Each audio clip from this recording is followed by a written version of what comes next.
জয় শ্রীকৃষ্ণ, রাধে রাধে। নমস্কার বন্ধুরা, সত্যানুসরণ চ্যানেলে আপনাদের সকলকে জানাই স্বাগত। আমি আশা করি আপনারা সকলে ভগবান বা ঈশ্বরের কৃপায় ভালো আছেন, সুস্থ আছেন। বন্ধুরা, আপনি যদি লাইফে কিছু শিখতে চান বা জানতে চান তাহলে চ্যানেলটি সাবস্ক্রাইব অবশ্যই করুন। বন্ধুরা, নিজের ও পরিবারের ক্ষতি না চাইলে আশ্বিন মাসে ভুলেও দান করবেন না বাড়িতে থাকা এই চারটি জিনিস, নচেৎ আপনার জীবনে চরম ভয়ঙ্কর দারিদ্রতা নেমে আসতে বেশি সময় লাগবে না। হ্যাঁ বন্ধুরা, আপনারা একেবারে ঠিকই শুনছেন। আজ আমি আমার এই ভিডিওটির মাধ্যমে আপনাদের অতি পরিচিত এমন বিশেষ কিছু জিনিসের কথা বলবো, আর সেই জিনিসগুলি আপনারা যদি এই আশ্বিন মাস চলাকালীন আপনারা যদি দান করেন তাহলে আপনার জীবনে যে কেবলমাত্র টাকার অভাব দেখা যাবে, শুধু তাই নয়, সেই সঙ্গে আপনার জীবনে সুখ শান্তি সমৃদ্ধি সমস্ত দিক থেকে আপনার জীবনে অধঃপতন নেমে আসবে। বন্ধুরা, আপনারা প্রত্যেকেই জানি যে আশ্বিন মাস হলো মা দুর্গার মাস, তাই এই আশ্বিন মাস অত্যন্ত পবিত্র। আর এই পবিত্রতম আশ্বিন মাসে আপনি যদি এই কয়েকটি জিনিস দান করা থেকে নিজেদেরকে বিরত রাখতে পারেন তাহলে মা দুর্গার আশীর্বাদ যেমন সদা সর্বদাই আপনার সাথে থাকবে, ঠিক তেমনই আপনার জীবনে সৌভাগ্য নিত্য সঙ্গী হয়ে উঠবে। কিন্তু বন্ধুরা, যদি আপনারা ভুল করেও আজকের ভিডিওতে বলা বিশেষ এই জিনিসগুলির মধ্যে যদি কোনো একটি জিনিস আপনি যদি কাউকে ধার হিসাবে দিয়ে থাকেন তাহলে আপনার বাড়ি থেকে পজিটিভ শক্তি অন্যত্র চলে যাবে। ফলে বিভিন্ন প্রকার অশুভ শক্তি আপনার সংসারে প্রবেশ করবে এবং আপনার সংসারে সুখ শান্তি সমৃদ্ধিকে একেবারে নষ্ট করে দেবে। বন্ধুরা, অনেক সময় একসঙ্গে থাকতে হলে একে অন্যের দেওয়া নেওয়ার প্রয়োজন পড়ে। সাধারণত কিছু ঘরোয়া সামগ্রী একে অন্যের থেকে নিয়ে ব্যবহার করার অভ্যাস কম বেশি অনেকেরই মধ্যে রয়েছে। কিন্তু সুপ্রিয় দর্শক বন্ধুরা, অন্যান্য মাসে এই জিনিসগুলি কাউকে দান করলেও আশ্বিন মাসে ভুল করেও অন্যকে দেওয়া বা অন্য কারোর কাছ থেকে নেওয়া একেবারেই উচিত নয়। আর আপনি যদি এই জিনিসগুলি দেওয়া নেওয়া করে থাকেন তাহলে আপনারই সংসারে নেমে আসবে ঘোর অমঙ্গল ও ভয়ঙ্কর দারিদ্রতার কালো ছায়া। তাই জীবনে সুখ শান্তি সমৃদ্ধি ও আনন্দময় জীবন কাটাতে এই জিনিসগুলি আশ্বিন মাস চলাকালীন সময়ে কাউকে যেমন দেবেন না, ঠিক তেমনই আপনি কারোর কাছ থেকে নেবেনও না। তাই এই প্রসঙ্গে বিস্তারিত জানার আগে আপনাদের বলে রাখি, আপনি যদি আমাদের এই চ্যানেলে নতুন হয়ে থাকেন তাহলে চ্যানেলটি অবশ্যই সাবস্ক্রাইব করুন এবং পাশে থাকা নোটিফিকেশন বেল আইকনটি ক্লিক করুন। কারণ আমি বিভিন্ন প্রকার তন্ত্র মন্ত্র বশীকরণ, টোটকা, বাস্তু টিপস, জ্যোতিষশাস্ত্র, পুজো আরাধনা এবং ব্ল্যাক ম্যাজিক করা নিয়ে নিত্য নতুন ভিডিও আপলোড করে থাকি, যা প্রয়োগ করার মাধ্যমে আপনার জীবনে থাকা সকল প্রকার সমস্যার সমাধান হয়ে যাবে। চলুন এইবার মূল আলোচনায় প্রবেশ করা যাক। তবে মূল আলোচনায় প্রবেশ করার আগে আপনারা যদি মা দুর্গার আশীর্বাদ ও কৃপায় নিজেদের জীবনকে ধন্য করতে চান তাহলে জয় মা দুর্গা জয় লিখে কমেন্ট অবশ্যই করবেন।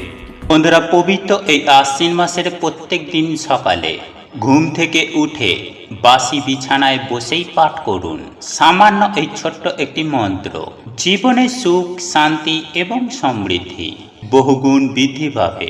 হ্যাঁ বন্ধুরা, জীবন থেকে দুঃখ কষ্ট জ্বালা যন্ত্রণা দূর করে যদি জীবনে সুখ শান্তি লাভ করতে চান এবং সৌভাগ্য আপনার নিত্য সঙ্গী করে রাখতে চান তাহলে শুধুমাত্র এই পবিত্র আশ্বিন মাসে প্রত্যেকটি দিন সকালবেলা ঘুম থেকে উঠে বাসি বিছানায় বসেই নিষ্ঠা ও ভক্তি সহকারে জপ করুন এই ছোট্ট মন্ত্রটি। সুফল আপনি সুনিশ্চিতভাবে নিজে থেকেই উপলব্ধি করবেন। বন্ধুরা, আজ থেকেই শুরু হয়ে গিয়েছে আশ্বিন মাস, আর আজ থেকেই আপনি চেষ্টা করবেন এই আশ্বিন মাসের প্রত্যেকটি দিন সকাল সকাল ঘুম থেকে ওঠার। বন্ধুরা, যদি আপনি এই আশ্বিন মাসে সকাল সকাল ঘুম থেকে উঠে সুন্দরভাবে দিনটিকে শুরু করতে পারেন, তাহলে মা দুর্গার আশীর্বাদ সদা সর্বদাই আপনার সাথে থাকবে। ঠিক এরই পাশাপাশি আমি আপনাদের আরও একটি কথা জানিয়ে রাখি, আর তা হল বন্ধুরা, এই আশ্বিন মাসের ভোরে ঘুম থেকে উঠে স্নান করে উপবাস থেকে আপনি আপনার ঠাকুর ঘরে নিত্য সেবা দেওয়ার চেষ্টা করবেন। বন্ধুরা, আপনি যদি এই গোটা আশ্বিন মাসে উপবাস রেখে আপনি আপনার বাড়িতে নিত্য ঠাকুর পূজা করতে পারেন, তাহলে ভগবান বা ঈশ্বরের কৃপা আপনি খুব সহজেই অর্জন করতে পারবেন।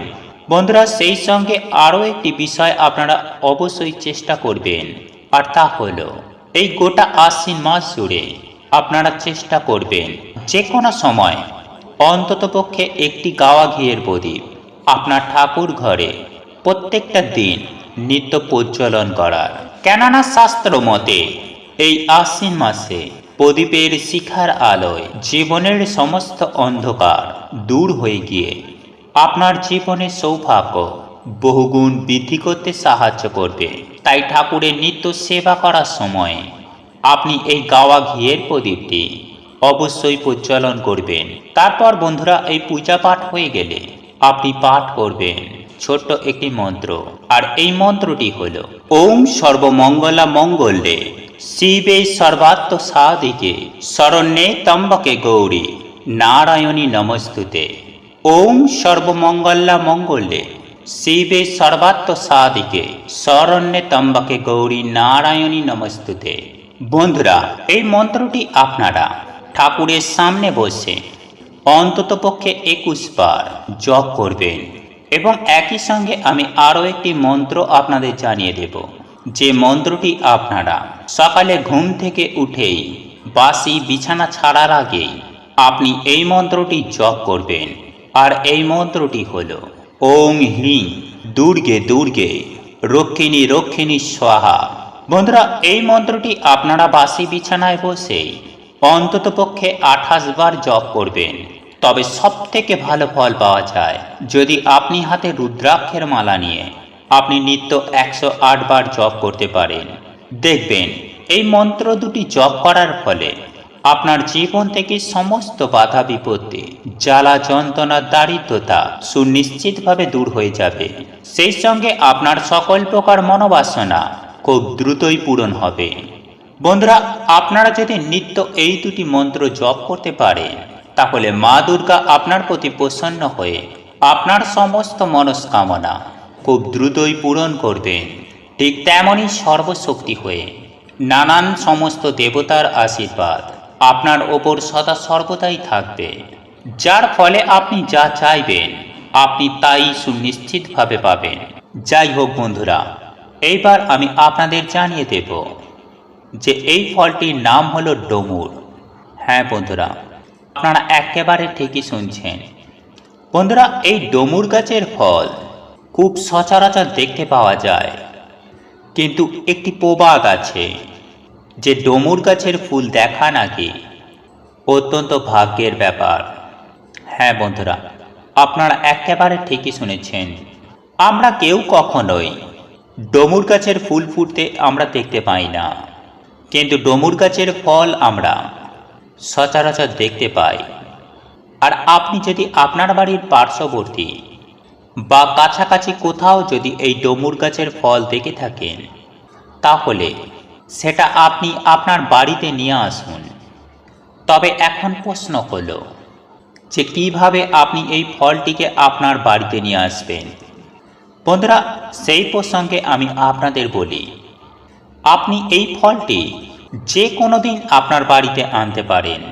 তবে এই ফলটি আপনি যখন আপনার বাড়িতে আনবেন তখন লুকিয়ে আনবেন, অর্থাৎ কোনো কিছু চাপা দিয়ে আনবেন, যাতে আপনি ছাড়া অন্য কেউ না জানতে পারে যে আপনি ডমুর ফল নিয়ে যাচ্ছেন। বন্ধুরা, হিন্দু শাস্ত্র মতে ডমুর গাছ হল জ্ঞান, বুদ্ধি ও ঐশ্বর্যের প্রতীক, যা খুব সহজেই পাওয়া যায় না। যাই হোক বন্ধুরা, এই ফলটি আনার পর আপনারা ভালোভাবে গঙ্গা জল দিয়ে ধুয়ে নেবেন এবং সন্ধ্যাবেলায়, অর্থাৎ যেদিন আপনারা এই ডমুর ফলটি আপনার বাড়িতে আনবেন সেই দিন সন্ধ্যাবেলায় আপনি যেভাবে আপনার বাড়িতে সন্ধ্যাবেলায় ঠাকুরতলায় এবং ঠাকুর ঘরে যেভাবে সন্ধ্যার প্রদীপ দেখান, ধূপ দেখান, ঠিক সেভাবেই আপনারা সন্ধ্যা দেবেন, ধূপ দেখাবেন। তারপর নিয়ম অনুযায়ী 3 বার শঙ্খধ্বনিও দেবেন। এরপর আপনারা 2টি ডমুর ফল নেবেন এবং সেই 2টি ডমুর ফলের মধ্যে সিঁদুর দিয়ে স্বস্তিক চিহ্ন বা নারায়ণ চিহ্ন অঙ্কন করবেন। তবে হ্যাঁ বন্ধুরা, এই ডমুর ফল 2টি নেওয়ার ক্ষেত্রে ভালো করে পরীক্ষা করে দেখে নেবেন যেন সেই ডমুরে পোকা খাওয়া বা দাগি যেন না হয়। এক কথায় বলতে গেলে নিখুঁত ডমুর ফল 2টি নেবেন। তারপর এই স্বস্তিক চিহ্ন ও নারায়ণ চিহ্ন অঙ্কন করবেন। আর এটি অঙ্কন করার জন্য আপনারা সিঁদুরের ব্যবহার করবেন। বন্ধুরা, কিছুটা পরিমাণ সিঁদুর নেবেন এবং তাতে কিছুটা গাওয়া ঘি দিয়ে সেই সিঁদুরটিকে গুলিয়ে নেবেন। তারপর সেই সিঁদুর মাখা দিয়ে 2টি ডমুরের গায়েতেই আপনি স্বস্তিক চিহ্ন বা নারায়ণ চিহ্ন অঙ্কন করবেন। তারপর আপনি একটি ডমুর আপনার আর্থিক অবস্থার কথা আপনি মা লক্ষ্মীর কাছে ব্যক্ত করবেন। তারপর আপনার সমস্ত সমস্যার কথা মা লক্ষ্মীর কাছে ব্যক্ত করা হলে আপনি ওই ডমুরটি নিয়ে ওম নারায়ণ শরণং গচ্ছামি এই মন্ত্রটি উচ্চারণ করে আপনি মা লক্ষ্মীর চরণে নিবেদন করে দেবেন। ঠিক একই নিয়মে একই পদ্ধতিতে পড়ে থাকা অবশিষ্ট অপর ডমুর ফলটিও আপনি মা লক্ষ্মীর চরণে একইভাবে নিবেদন করবেন। বন্ধুরা, এরপর আপনাকে ওই ডমুর ফল 2টি মা লক্ষ্মীর চরণে টানা 7 দিন রেখে দিতে হবে এবং আপনাকে রোজ সন্ধ্যাবেলায় সন্ধ্যা আরতি দেখাতে হবে, ধূপ দেখাতে হবে। ঠিক যেভাবে আপনি আপনার ঠাকুর ঘরে সকল দেবদেবীকে পুজো আরাধনা করেন, ঠিক সেভাবেই আপনাকে ওই ডমুর ফল 2টিরও পুজো আরাধনা করতে হবে। এরপর 7 দিন হয়ে গেলে আপনারা ওই ডমুর ফল 2টি নিয়ে একটি লাল কাপড়ের মধ্যে মুড়িয়ে আপনি আপনার বাড়ির সদর দরজার ওপর দিকে ওই পুঁটুলিটিকে ঝুলিয়ে রাখবেন। এর ফলে দেখবেন আপনাদের গৃহে সুখ, শান্তি, সমৃদ্ধি, ঐশ্বর্য বৃদ্ধি পাবে। সেই সঙ্গে আপনাদের মান সম্মান বৃদ্ধি হবে। আপনাদের জীবনে প্রতিটা পদক্ষেপে সফলতা আসবে এবং অর্থ আসবে চুম্বকের মতো। হ্যাঁ বন্ধুরা, রাতারাতি আপনারা ধনী হয়ে যাবেন। আর্থিক ভাগ্যে বিশাল উন্নতি হবে। তাই বন্ধুরা, এই পবিত্র আশ্বিন মাস চলাকালীন এই উপায় বা ক্রিয়াটি অবশ্যই করার চেষ্টা করুন। বন্ধুরা, আমি সবার প্রথমেই বলবো, আর তা হলো আপনার বাড়িতে থাকা ঝাড়ু বা ঝাঁটা। হ্যাঁ বন্ধুরা, ভুল করেও আপনারা আপনার বাড়ির ঝাড়ু বা ঝাঁটা এই আশ্বিন মাসে কাউকে দেবেন না বা কারোর বাড়ি থেকে নেবেনও না। বন্ধুরা, এমনিতেও শাস্ত্র মতে ঝাড়ু দান করা অত্যন্ত অশুভ বলে মনে করা হয়। কেননা শাস্ত্রে এমনটা উল্লেখিত রয়েছে যে এই ঝাড়ু বা ঝাঁটা বাড়ির যেমন ঘর বাড়ি পরিষ্কার পরিচ্ছন্ন করা হয়, অর্থাৎ অলক্ষ্মীকে দূর করা হয়, ঠিক তেমনই এই অলক্ষ্মীকে দূর করে পজিটিভ শক্তিকে গৃহে আনতে সাহায্য করে এই ঝাড়ু বা ঝাঁটা। আর আমরা আপনারা প্রত্যেকেই জানি এই ঝাড়ু বা ঝাঁটাকে মা লক্ষ্মীর সল্পা হিসাবে ধরা হয়। আর আপনি যদি আপনার বাড়ির ঝাড়ু বা ঝাঁটা কাউকে দিয়ে থাকেন তাহলে আপনি লক্ষ্মীহীন হয়ে পড়বেন। হ্যাঁ বন্ধুরা, আপনি একেবারে পথের ভিখারি হয়ে যাবেন। তাই আপনারা অবশ্যই চেষ্টা করবেন, শুধুমাত্র এই আশ্বিন মাস নয়, সারা জীবনে কখনোই কোনো পরিস্থিতিতে আপনার বাড়ির ঝাড়ু বা ঝাঁটা কাউকে দান করবেন না। বন্ধুরা, এরপর দ্বিতীয় যে জিনিসটির কথা বলবো তা হলো চাল বা চাউল। হ্যাঁ বন্ধুরা, ধান থেকে যে চাল হয় সেই চাল আপনি ভুল করেও আশ্বিন মাস চলাকালীন কাউকে দেবেন না বা কারোর কাছ থেকে নেবেনও না। বন্ধুরা, এই চাল আপনি দিনের বেলা লেনদেন করলেও সন্ধ্যার পর অর্থাৎ সূর্যাস্তের পর বাড়ি থেকে কখনোই কাউকে এই চাল দান করবেন না। বন্ধুরা, যদি কাউকে চাল দিতেই হয় তাহলে আপনি সূর্য থাকাকালীন সময়ে আপনি তাকে দিয়ে দেবেন বা আপনি নিয়ে আসবেন, কিন্তু ভুল করে ওই সন্ধ্যার পরে এই চালের লেনদেন করবেন না। আর আপনি যদি এই চাল সন্ধ্যার পরে কাউকে দিয়ে থাকেন বা আপনি যদি কারোর কাছ থেকে নিয়ে থাকেন, তাহলে মা লক্ষ্মী আপনার প্রতি অত্যন্ত রুষ্ট হবেন। এবং ঠিক তেমনই এই পবিত্রতম আশ্বিন মাসে আপনার বাড়ি থেকে যদি চাল অন্যত্র কাউকে দান করেন, তাহলে আপনি মা দুর্গার রসানলে পড়বেন, আপনার জীবনে চরম ভয়ঙ্কর বিপদকে ডেকে নিয়ে আসবেন। আর এর ফলে আপনার জীবন তথা আপনার পরিবার ছারখার হয়ে যাবে। তাই আপনারা যদি একেবারে রাস্তার ভিখারি হয়ে ধ্বংস হতে না চান, তাহলে এই চালের লেনদেন করা থেকে একেবারেই বিরত থাকবেন। বন্ধুরা, এরপর তৃতীয় যে জিনিসটির কথা বলবো তা হলো আপনার পুরনো ছেঁড়া জামা কাপড়। হ্যাঁ বন্ধুরা, আপনারা একেবারে ঠিকই শুনেছেন, আপনার ব্যবহার করা বা আপনার পুরনো ছেঁড়া জামা কাপড় কাউকে কখনোই এই আশ্বিন মাস চলাকালীন দেবেন না। এতে আপনার যেমন ক্ষতি হতে পারে, ঠিক তেমনই আপনার পরিবারের প্রত্যেকটি সদস্যর ওপর চরম ভয়ঙ্কর দুর্ভাগ্যের ছায়া নেমে আসতে পারে। তাই এমন কাজ করা থেকে সম্পূর্ণরূপে নিজেদের বিরত রাখুন। বন্ধুরা, পুরনো ছেঁড়া জামা কাপড় কাউকে দান করলে আপনার গৃহলক্ষ্মী অত্যন্ত রুষ্ট হন। বন্ধুরা, আপনাদের পক্ষে যদি সম্ভব হয়, যদি আপনার দেবার ইচ্ছা হয়, তাহলে আপনি তাকে নতুন একটি বস্ত্র কিনে দান করুন। এতে আপনার যেমন মঙ্গল হবে, ঠিক তেমনই আপনার পরিবারের মঙ্গল হবে। যাই হোক বন্ধুরা, এরপর চতুর্থ যে জিনিসটির কথা বলবো তা হলো বাসি খাবার। হ্যাঁ বন্ধুরা, রান্না করা বাসি খাবার ভুল করেও আপনি আশ্বিন মাসে কাউকে দান করবেন না। যদি কেউ আপনার বাড়িতে খাবার চাইতে আসে, তাহলে অবশ্যই তাকে রান্না করে নতুন খাবার দেবেন। বাসি খাবার ভুল করেও কাউকে দেবেন না। বন্ধুরা, এরপর যে জিনিসটির কথা বলবো সেটি হলো লবণ। হ্যাঁ বন্ধুরা, আপনারা একেবারে ঠিকই শুনছেন। বন্ধুরা, আমাদের আপনাদের প্রত্যেকের রান্নাঘরে এই লবণ বা নুন থেকেই থাকে।